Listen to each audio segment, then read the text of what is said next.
Hello tout le monde. Les pseudo-experts chiens de garde, c'est un métier. Je vais vous montrer une séquence qui est absolument hallucinante. J'étais obligé de prendre mon téléphone et de partager ça avec vous parce que sinon, personne ou très peu de gens vont la voir.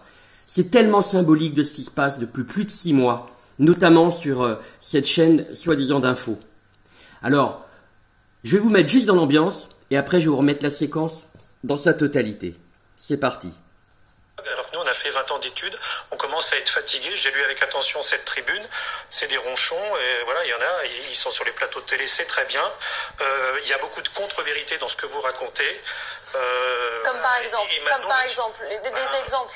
Elle a parlé des thérapeutiques, etc. Il n'y a pas de progrès thérapeutique, il n'existe pas de traitement contre le Covid, etc. Bon, il y a à la fois, comme dans toutes les tribunes, de toute la presse d'ailleurs, des vérités et un mélange de contre-vérités, ce qui fait qu'on a un discours qui est diffluent, qui est dissonant. Moi, je dis à cette dame, l'heure n'est plus à la dissonance, ayons un discours rationnel, cohérent pour la population qui n'y comprend rien. Et s'il y a des débats d'experts, on fait des congrès en visioconférence, on en discute entre nous et on fait une synthèse pour la population.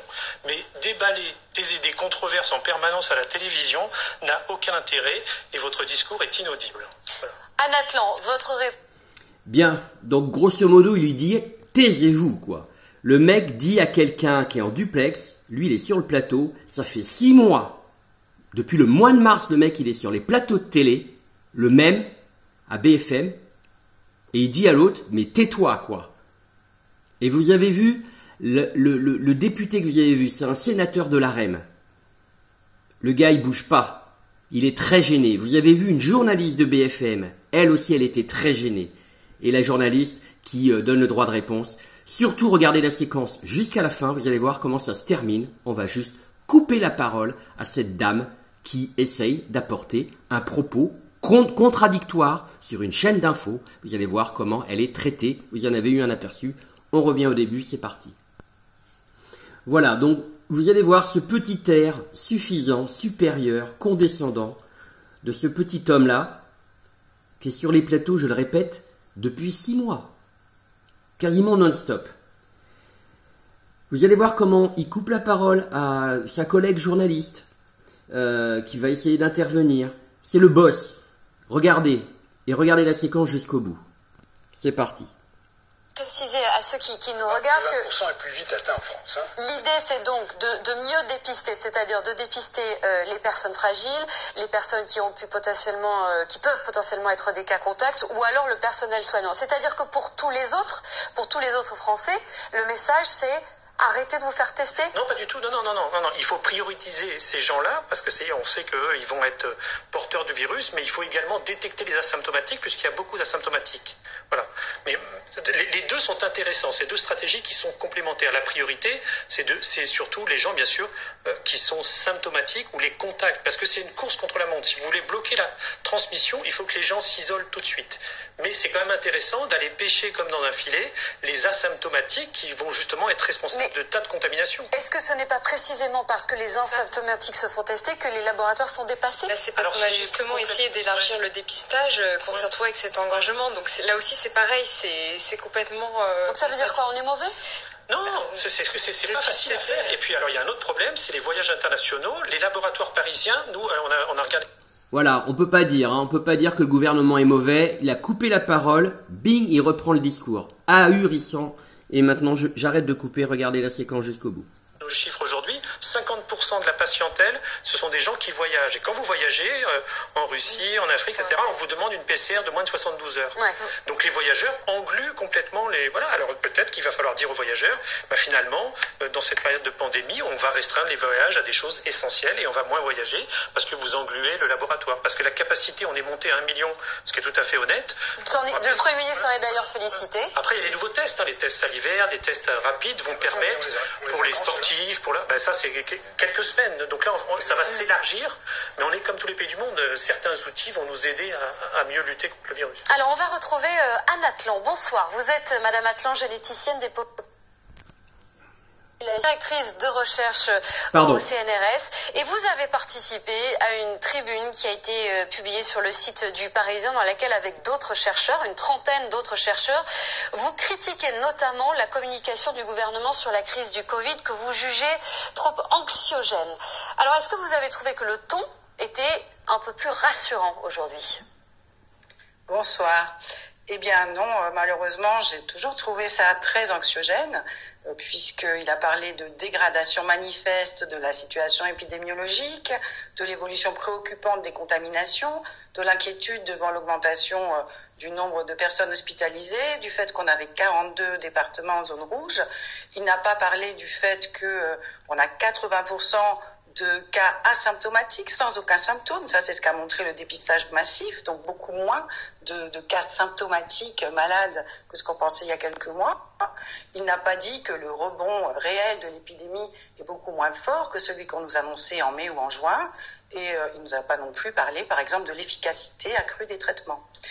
Par contre, il a fait à nouveau planer la menace d'un reconfinement généralisé. Donc oui, pour moi, c'est assez anxiogène.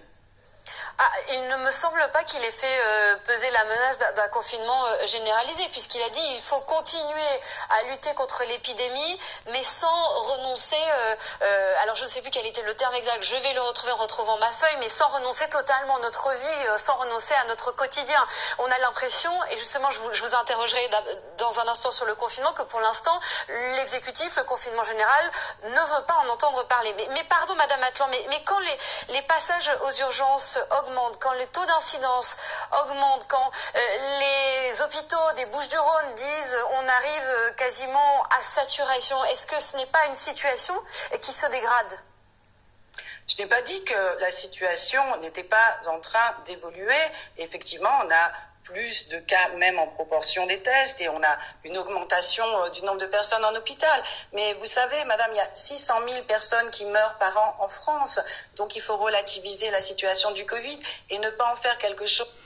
J'ajoute un chiffre au quotidien, c'est plus parlant. 1671 décès par jour en moyenne, chiffre de l'INSEE, d'accord ? 419 morts chaque jour dus à des crises cardiaques, des maladies cardiovasculaires, 460 morts chaque jour dus à des cancers, 27 suicides, 110 morts dus à des maladies respiratoires, etc. Et vous avez actuellement, on était hier à 19 morts du Covid, aujourd'hui à 40 morts. Anxiogène au point où on va donner un maximum de pouvoir au préfet, classer des départements en rouge, ça fait peur quand même le rouge. Et puis oui, il a utilisé le mot reconfinement généralisé pour dire qu'il allait éviter d'entrer dans une logique de reconfinement généralisé. Mais c'est quand même un moyen de faire peser cette menace et de dire que si on ne suit pas les autres préconisations, on risque d'aller là. Or, les autres préconisations, ce sont lesquelles? Ce sont essentiellement donner du pouvoir au préfet, augmenter ce qui est appelé les gestes barrières, notamment le port du masque en extérieur, pour lequel on n'a aucune donnée scientifique montrant que c'est efficace, augmenter les capacités aussi de contrôle. Et on n'a pas parlé, par exemple, d'augmenter les capacités d'accueil en hôpital, ce qui serait peut-être la première chose. Infectiologue à l'hôpital américain de Paris, qui veut vous répondre? Ouais, alors moi je vais répondre très simplement. Commenter c'est bien, agir c'est mieux. Nous on en a marre des tribunes, des gens qui sont pas sur le terrain, qui sont des chercheurs de très grande qualité, mais dont c'est pas du tout le domaine l'infectiologie. Et on a eu 67 millions de commentateurs infectiologues, alors que nous on a fait 20 ans d'études. On commence à être fatigués. J'ai lu avec attention cette tribune. C'est des ronchons et voilà. Il y en a, ils sont sur les plateaux de télé, c'est très bien. Il y a beaucoup de contre-vérités dans ce que vous racontez. Comme par exemple, des exemples. Elle a parlé des thérapeutiques, etc. Il n'y a pas de progrès thérapeutique, il n'existe pas de traitement contre le Covid, etc. Bon, il y a à la fois, comme dans toutes les tribunes, de toute la presse d'ailleurs, des vérités et un mélange de contre-vérités, ce qui fait qu'on a un discours qui est diffluent, qui est dissonant. Moi, je dis à cette dame, l'heure n'est plus à la dissonance, ayons un discours rationnel, cohérent pour la population qui n'y comprend rien. Et s'il y a des débats d'experts, on fait des congrès en visioconférence, on en discute entre nous et on fait une synthèse pour la population. Mais déballer des controverses en permanence à la télévision n'a aucun intérêt et votre discours est inaudible. Voilà. Anne Atlan, votre réponse sur le fait qu'il vaut mieux agir plutôt que commenter? Nous sommes dans l'action. Nous disons que se battre contre une épidémie ne veut pas dire aller prendre des mesures qui soient tout le temps coercives. Et d'autre part, monsieur est infectiologue, ce n'est pas mon cas, mais c'est le cas d'autres personnes de la tribune. Nous avons des biologistes, je suis pour moi-même généticienne des populations. Et si vous voulez, que la gestion des malades soit le fait des infectiologues, c'est quelque chose. Qu'est-ce que vous proposez à Natlan, du coup, pour éviter qu'on se retrouve dans la situation que l'on a connue au plus fort de la crise? Qu'est-ce que vous proposez, puisque vous dites que vous êtes dans l'action? Qu'est-ce que vous auriez aimé entendre de la part du Premier ministre? Ce que j'aurais aimé entendre de la part du Premier ministre, c'est d'abord de peut-être changer le type de classification en zone rouge, c'est-à-dire celle où on peut plus faire grand-chose, ou en tout cas les libertés sont totalement réduites.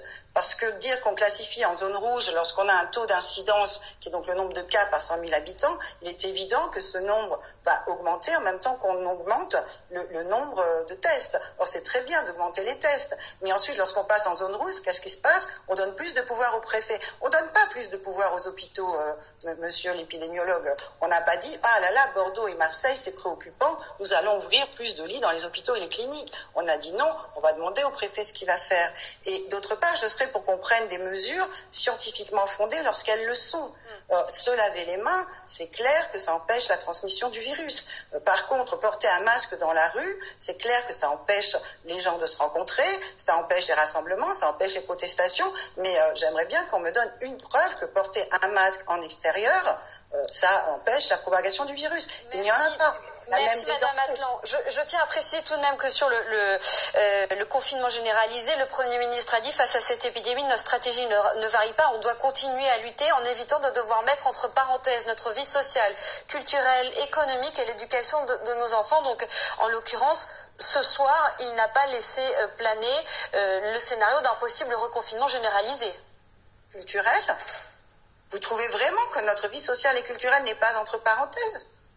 Non, pas totalement. Les cinémas sont ouverts. Sociale et culturelle et notre vie démocratique également. Donc on ne peut pas dire qu'il évite de le faire, c'est ce qu'il fait. Et d'autre part, les mesures sont prises pour éviter quoi? Le Covid. Aujourd'hui, en France, on a le droit de mourir de tout, sauf du Covid. Quant aux conséquences économiques, on essaye de les minimiser, certes. Les conséquences sociales, c'est beaucoup moins le cas. Et les conséquences sanitaires autres que Covid, je pense bien sûr aux conséquences mentales, psychologiques, mais aussi aux autres conséquences sur les autres maladies, sur les dépistages qui ne sont pas faits, sur les conséquences à court ou moins court terme de tout un tas de pathologies, ce n'est pas pris en compte. Le Covid est mis au premier chose lutter, et il faut lutter comment? D'abord par plus de coercion. C'est avec Merci beaucoup. On a entendu votre avis. Merci beaucoup, Madame Atlan, d'avoir été avec nous dans Week-end Direct. Bérénice Roquefort-Giovanni, je voudrais... Voilà. Et on lui coupe la parole. Comme ça. Point barre. Toute l'attitude de cette chaîne-là est là. Vous avez vu? Voilà. No comment. Voilà, je vous souhaite une bonne fin de visionnage. Pour information, donc, on n'a toujours eu aucune étude scientifique qui a été répétée, que ce soit pour des pour ou des anti-masques. Il n'y a aucune étude qui a prouvé que les masques étaient efficaces en extérieur. On n'a pas d'étude scientifique pour ça. Et le monsieur que vous avez vu là, qui est absolument infect, a sorti une phrase vers le mois de mai sur un plateau de télé qui disait à propos du professeur Raoult, « Cet homme est perdu pour la science ». Un mépris et une haine que vous avez pu voir en direct. Voilà, allez, on lâche rien.